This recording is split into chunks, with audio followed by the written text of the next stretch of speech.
नमस्कार विद्यार्थी मित्रांनो, तुमचं स्वागत आहे आपल्या आवडत्या यूट्यूब चॅनलवरती. तिचं नाव आहे एक्सपर्ट इन फिजिक्स बाय सागर रिंगे. आजच्या लेक्चरमध्ये आपण तो लास्ट टॉपिक्समध्ये आपण वेव्ज इन स्ट्रिंग और व्हायब्रेशन इन स्ट्रिंग हा कॉन्सेप्ट डिस्कस केला होता. तर त्या कॉन्सेप्टवरती आपल्याला काही न्यूमेरिकल्स आपल्याला इथे डिस्कस करायची. तर ही सगळी न्यूमेरिकल्स आत्तापर्यंतच्या एम्स आणि नीट एक्झाम किंवा तुमची मेन्स एक्झाम यांना विचारलेली ही प्रॉब्लेम आहे. अतिशय सिम्पल प्रॉब्लेम. तर ती आपण वन बाय वन ती सॉल्व करूयात. ओके, तर आता इथं आपण फर्स्ट प्रॉब्लेमनुसार सुरुवात करतो आहे. First problem. आता फर्स्ट प्रॉब्लेममध्ये काय म्हटलं आहे बघा. Standing wave are produce in a 10 meter long, that is length of string. म्हणजे आपण गिवन मध्ये राईट करणार, आपल्याला दिले length. Okay, so length L is equal to 10 meter long stretch string. म्हणजे आपल्याकडे जी स्ट्रिंग दिली तिची लेंथ किती दिली, स्ट्रेच केल्यानंतर 10 मीटर दिली. If the string is vibrate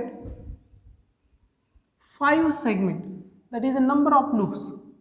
P म्हणेल मी इथं number of loops 5 segment. Number of loops किती तयार झाली इथं टेस्टर वेव्हचे 5 लूप्स तयार झाले, 5 segment. And the wave velocity, आणि तिची wave velocity that is v is equal to √T/m is equal to किती दिले आपल्याला 20 मीटर पर सेकंड दिले. आणि त्यांनी विचारलं फाइंड द फ्रिक्वेन्सी. आपल्याला काय विचारली, फ्रिक्वेन्सी फाइंड करायला विचारली. What is the frequency? Solution. आता फ्रिक्वेन्सी ऑफ पीप लूप हा आपण जनरल फॉर्म्युला बघतो vibration standing waves, that is NP is equal to P/2L into √T/m. आणि T/m म्हणजेच velocity, so V into P/2L. So V तुम्हाला माहिती आहे, V किती इथं 20, so 20 into P is number of loops 5 upon 2 into L is 10. So 10 into 20 get cancelled. So we get the frequency of 5 loops. किती मिळेल मग ही? That is 5 segment. That is 5 hertz. This is the frequency of string for the 5 segment. Okay, this is the solution of first problem. So 5 hertz is the answer. So C option is correct. आता आपण problem number 2 कडे जाऊयात. काय म्हणले बघा. The equation of wave on a string of a linear mass density is 0.04 kg per meter. म्हणजे kg meter inverse म्हणले. म्हणजेच आपल्याला इथं गिवनमध्ये लिनियर मास डेन्सिटी दिली. Linear mass density small M आपण दाखवतो, that is 0.04 kg meter inverse. आणि नंतर आपल्याला वेव्हचे इक्वेशन दिले आहेत. y is equal to 0.02. इथं मीटर म्हणले, म्हणजे ॲम्प्लिट्यूड कशामध्ये मीटरमध्ये, sine in bracket 2π/0.04 into T minus 2π/0.05 into X. आणि आपल्याला म्हणलं find the tension in string. आणि आपल्याला टेन्शन विचारले की त्या स्ट्रिंगचं टेन्शन किती असेल. मग आता बघा, ह्या प्रॉब्लेम सॉल्व्ह करण्यासाठी आपण परत कोणकोणत्या टर्मचा आपण यूज करू शकतो, कोणता फॉर्म्युला यूज करणार, तर आपला फॉर्म्युला तोच, that is frequency in standing waves. Okay, त्याचा यूज करून आपण याचा आन्सर फाइंड आउट करूयात. तर आपला फॉर्म्युला आहे frequency is equal to general formula मी राईट करतो, that is P/2L √T/m. Okay, आणि हेच आपण असंही राईट करू शकतो, दॅट इज जनरल फॉर्म्युलामध्ये. General formula that is 1/λ into √T/m. Okay, तर अशा पद्धतीने आपण हे राईट करू शकतो. तर आपल्याला काय फाइंड करायचं आहे, टेन्शन फाइंड करायचं आहे. मग आता मी काय करेल, स्क्वेअरिंग ऑन बोथ साईड असं म्हणेल. स्क्वेअर केला मी दोन्ही साईडने, तर काय होईल, n² is equal to 1/λ² into T/m. कारण मला टेन्शन फाइंड करायचं म्हणून मी स्क्वेअर घेतला. दॅट इम्प्लाइज मला टेन्शन फाइंड करायचं, so tension is equal to मिळेल मला n² into λ² into small m. आणि मग आता आपल्याला इथं n² λ² आणि स्मॉल m ह्या व्हॅल्यू फाइंड आउट करायच्या आहेत. त्यापैकी स्मॉल m आपल्याला दिलेल्या येत आहेत. ओके, मग आपल्याला n आणि लॅम्बडा स्क्वेअर फाइंड करायचे आहेत कोणत्या ह्या इक्वेशनवरून. मग आपल्याला माहिती आहे इथं अँग्युलर फ्रिक्वेन्सी आपण जर कॅल्क्युलेट केली कारण त्याच्यानुसार आपल्याला ओमेगा फाइंड करता येईल. So from given equation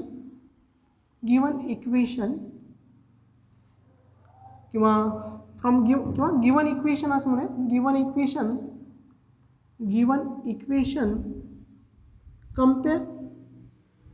compare with general equation of wave.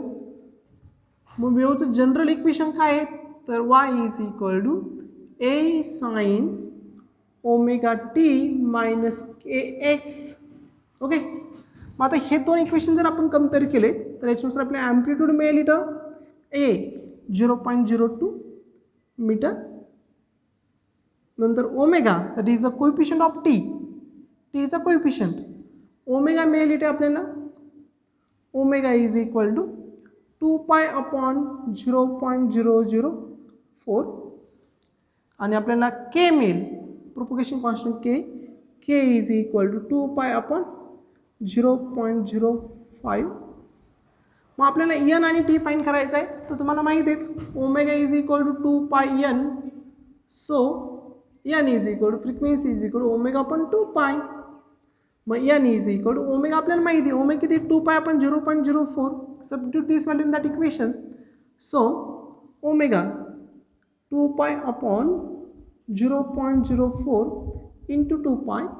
समजतं ओमेगाची व्हॅल्यू टाकली 2 पाय अपॉन 0.04 हा 2 पाय ॲट इज 2 पाय गेट कॅन्सल तर हेच मिळेल आपल्याला 1 अपॉन 0.04 हर्ट्स. त्याला आपण व्यवस्थित कन्वर्ट करूयात. So N is equal to 1 upon 4 into 10⁻⁻² hertz. बरोबर की नाही. हा झाला आपल्याला एन मिळाला. नंतर आपल्याला आता के फाइंड करायचं प्रोपगेशन कॉन्स्टंट. मग आता propagation constant k is equal to मी याचं सोल्युशन इकडे राईट करतोय बघा. के is equal to 2 pi upon lambda. Okay, आणि हा 2 पाय अपॉन लॅम्बडा इथे के किती दिला आपल्याला 2 पाय अपॉन 0.0 ह्या इक्वेशननुसार आपल्याला के प्रोपगेशन कॉन्स्टंट किती दिला आहे 2 पाय अपॉन 0.05. याच्यानुसार आपण लॅम्बडाची व्हॅल्यू फाइंड करू शकतो 2 pi upon 0.05. So lambda is equal to किती येईल मग 0.05 मीटर.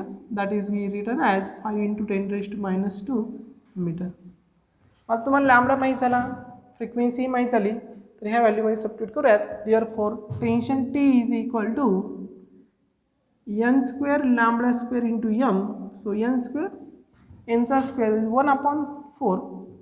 सो 1 अपॉन 4चा स्क्वेअर दॅट इज 16 इंटू 10⁻² चा स्क्वेअर -4 इंटू नेक्स्ट आता लॅम्बडा स्क्वेअर. लॅम्बडा किती आहे 5चा स्क्वेअर 25 इंटू 10⁻⁴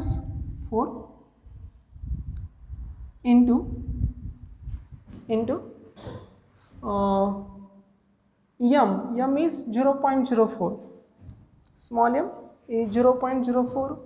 so 0.04. मग हा 1/16 वरती याचं जर आन्सर आपण जर फाइंड केलं तर मिळेल आपल्याला 0.0625 इंटू 10⁻⁴ हा वरती गेल्यानंतर +4 होईल कॅन्सल होऊन जाईल. 25 into this one 400 that is we get that is 25 into 0.04 is 1. समजतंय तुम्हाला. Got it. 25 into 0.04 it is a linear mass density. 5चा square 25. Okay, so lambda is equal to 0.05. So we get answer that is here small mistake is here 6.25 into 0.04. not 0 point, that is 1. 25 into 0.4 is 1. So finally we get the answer 0.625 newtons. आता आपण option check करूयात, which option is correct. A option 6.25, B option 0.625. So B option is correct. B option is correct option answer. So this is a solution of that problem. लक्षात आलं तुमच्या? हे problem number 2चं solution.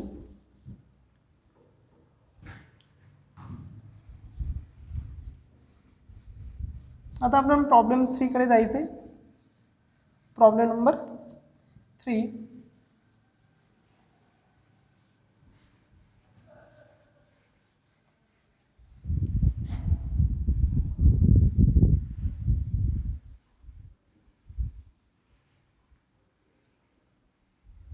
काय म्हणलं का problem 3 मध्ये? The tension in the wire is 10 newton. म्हणजे आपण गिवन मध्ये टेन्शन दिले आहेत. Tension T is equal to 10 newton. किती दिले आहेत?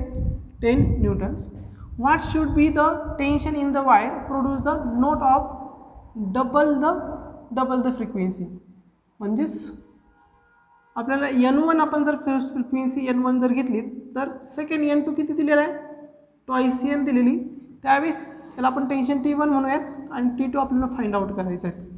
म्हणजेच फंडामेंटल फ्रिक्वेन्सी असताना टेन्शन किती? 10 न्यूटन आहे. आणि जर मग आपण फंडामेंटल फ्रिक्वेन्सी डबल केली म्हणजे नोट डबल जर केली त्यावेळेचं टेन्शन किती असेल असं आपल्याला क्वेश्चन विचारलेलं आहे. मग आपला जनरल फॉर्म्युला आहे फ्रिक्वेन्सीचा. Frequency N is equal to 1/λ√T/M. आणि ह्या इक्वेशनवरून आपण काय राईट करू शकतो?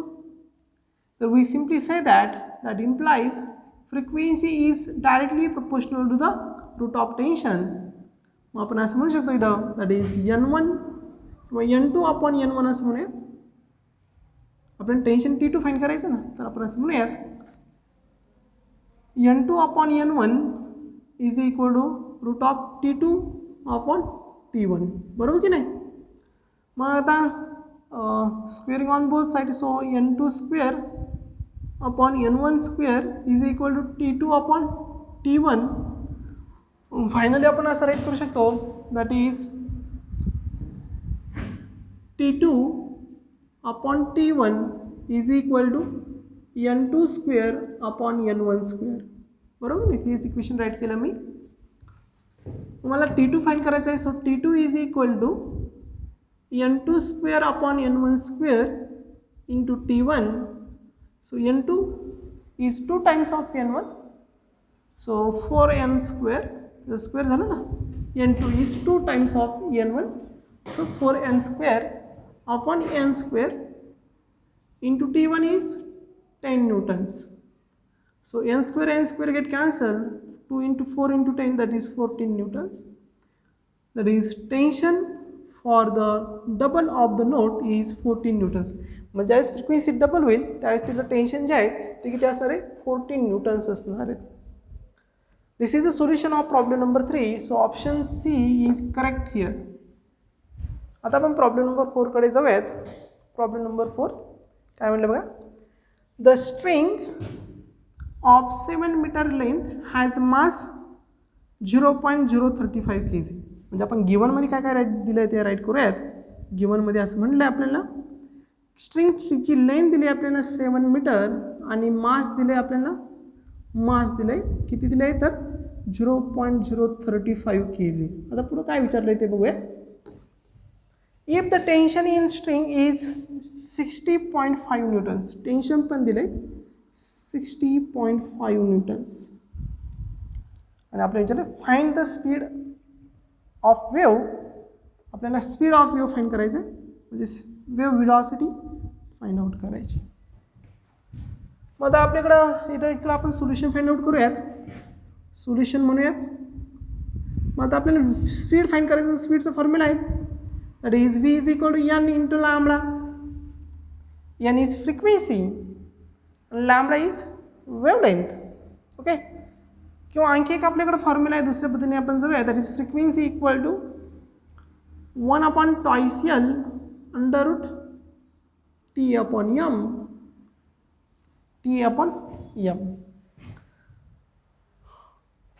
तर आपल्याला इथं स्पीड विचारलं आहे, not frequency. So we cannot use this formula directly. Use the velocity is equal to under root t upon m.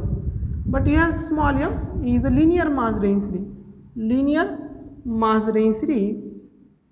आता ही लिनियर मास डेन्सिटी जर असेल तर याचा फॉर्म्युला होतो mass upon length, mass of wire divide by the length of wire. So small M is equal to mass किती दिला आपल्याला, इथे याला आपण कॅपिटल एम म्हणूयात, mass of string 0.035 upon length is 7 metre.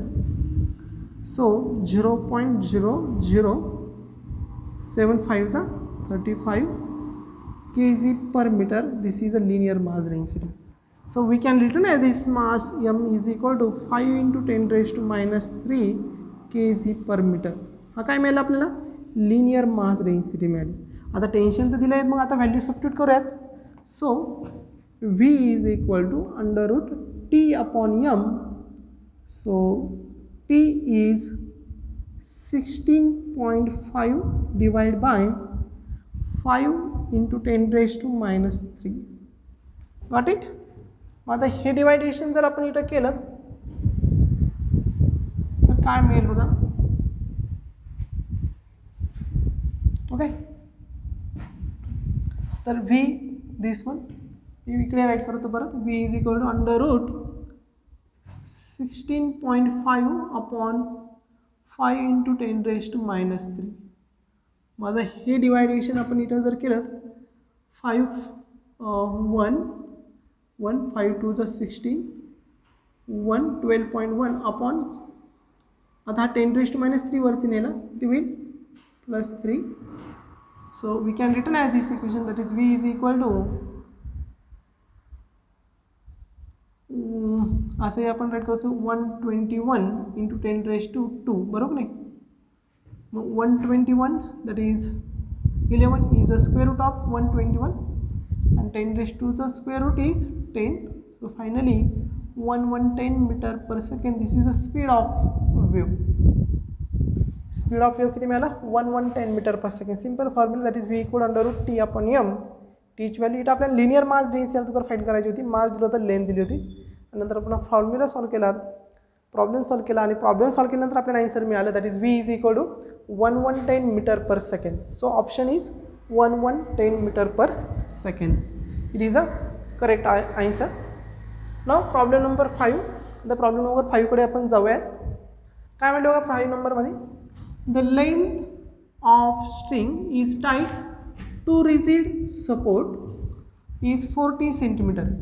दोन रिजिड सपोर्टमध्ये आपण स्ट्रिंग जॉईन केली आहे. ओके, त्यावेळेस तिची लेंथ दिली आपल्याला, किती दिली आहेत, 40 सेंटीमीटर दिलीत. फाइंड द मॅक्झिमम आहे इथं, maximum wavelength, maximum wavelength of stationary waves. Stationary वेव्हची मॅक्झिमम वेवलेंथ विचारली. आता स्टेशनरी वेव्हमध्ये मॅक्झिमम वेवलेंथ कधी मिळेल, कारण आपण जर फ्रिक्वेन्सी जर घेतली v is equal to frequency is equal v upon lambda. Frequency minimum then wavelength is maximum. Lambda is equal v upon n असे राईट करू शकतो आपण. म्हणजे तुम्हाला जर मॅक्झिमम वेवलेंथ पाहिजे असेल तर फ्रिक्वेन्सी कशी पाहिजे, मिनिमम पाहिजेत, मिनिमम फ्रिक्वेन्सी. मग मिनिमम फ्रिक्वेन्सी म्हणजे फंडामेंटल फ्रिक्वेन्सी. आता आपण फंडामेंटल नोट जर घेतला त्यावेळेस तिथे आपल्याला काय मिळतं, सिंगल लूप मिळतो. तिथे काय मिळतो, सिंगल लूप फंडामेंटल नोटसाठी. म्हणजे तिथं lambda by 2 is equal to काय मिळेल तुम्हाला, ही लेंथ मिळेल. कारण ही वेवलेंथ किती झाली तुमची, लॅम्बडा बाय 2 झाली. मग लेंथ लॅम्बडा इज इक्वल किती मिळेल, ट्वाइस एल. मग 2 इंटू एल, एल किती आहेत, लेंथ 40 सेंटीमीटर दिली. So 40 that is equal to 80 centimeter. That is lambda is equal to 80 centimeter. This is a correct answer, 80 centimeter. म्हणजेच तुम्हाला जर इथं दोन रिजिड सपोर्टमध्ये स्ट्रिंग जॉईन केली आणि तिथं मॅक्झिमम वेवलेंथ पाहिजे असेल तर ती मॅक्झिमम वेवलेंथ मिनिमम फ्रिक्वेन्सीला म्हणजेच फंडामेंटल फ्रिक्वेन्सीला मिळेल, लोएस्ट फ्रिक्वेन्सीला मिळेल. आणि त्या लोएस्ट फ्रिक्वेन्सीला वेवलेंथ असते lambda by 2 is equal to L. So lambda is equal to 80 centimeter. So this is your answer, C is correct. आता 6 number, this is last problem आपण आज डिस्कस करणार. काय म्हणलं बघा, the string in musical instrument, the string in musical instrument is 50 centimeter long, म्हणजे आपल्याला length दिलेली आहे. Okay, 6 number problem given write करूयात आता.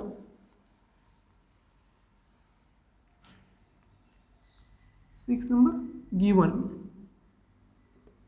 मग गिवन मध्ये काय दिले बघा आपल्याला, the string of musical instrument 50 centimeter long, म्हणजे लेंथ दिली 50 सेंटीमीटर. जे इन्स्ट्रुमेंट आहे आपलं म्युझिकल त्याची लेंथ दिली आहे 50 centimeter long. Its fundamental frequency is 800, आणि ह्या इन्स्ट्रुमेंटची फंडामेंटल फ्रिक्वेन्सी आपल्याला दिली 800 हर्ट्ज. आता पुढे असं म्हणलं, if a frequency 1000 hertz are produce, then the required length of string is. जर 1000 हर्ट्जची फ्रिक्वेन्सी जर इथं प्रोड्यूस झाली, त्या इन्स्ट्रुमेंटने प्रोड्यूस जर केली, तर तिची त्यावेळेस त्या स्ट्रिंगची लेंथ काय असेल, स्ट्रिंगची लेंथ त्यावेळेस फंडामेंटल फ्रिक्वेन्सी होती त्यावेळेस किती होती, 50 हर्ट्ज होती, 50 सेंटीमीटर होती, कितीला 800 हर्ट्जला. आता ती जर आपण 1000 जर केली, 1000 हर्ट्ज, तर त्याची लेंथ किती असेल, रिक्वायर्ड लेंथ ऑफ स्ट्रिंग विचारले आपल्याला. तर इज मी याला N1 म्हणेन, आणि N2 साठी आपल्याला विचारली, N2 दिलं 1000 हर्ट्ज, त्यावेळेस L2 किती असेल असा क्वेश्चन येतो. मग आता simple what is the length आपल्याला फाइंड आउट करायची. Solution again simple formula, that is frequency is equal to 1/2 general formula √T/m. मग आता N is inversely proportional to length, so that implies L2/L1 is equal to N1/N2. That implies L2 is equal to N1/N2 into L1. N1 आपल्याला माहिती आहे 800 आहे, L1 माहिती किती आहेत 50 आहेत, upon N2 is 1000. So these 3 0 get cancelled. So 8 4 14 centimetre. म्हणजेच ज्यावेळेस फ्रिक्वेन्सी 1000 हर्ट्ज असेल त्यावेळेस तुमच्या म्युझिकल इन्स्ट्रुमेंटची स्ट्रिंगची लेंथ असेल 40 सेंटीमीटर. किती असेल ही 40 centimeter. It is your correct answer. So option number C is again correct. तर अशा पद्धतीचे आपण प्रिव्हियस एक्झाममध्ये व्हायब्रेशन ऑफ स्ट्रिंग यावरील न्यूमेरिकल्स सॉल्व केली. यावरील नंबर ऑफ न्यूमेरिकल्स मी तुम्हाला टास्कमध्ये पण टाकणार आहे. तर त्या टास्कचा म्हणजे टास्कमधली प्रॉब्लेम सॉल्व करा. काही डिफिकल्टी असेल तर ती विचारत चला. इथं आपलं हे लेक्चर आपण आजचं थांबवत आहे. पुढच्या लेक्चरमध्ये आपण that is vibration in organ pipe हा कॉन्सेप्ट अतिशय महत्त्वाचा कॉन्सेप्ट डिस्कस करणार आहे. तर मग पुढच्या लेक्चरमध्ये उद्या भेटूयात. थँक्यू.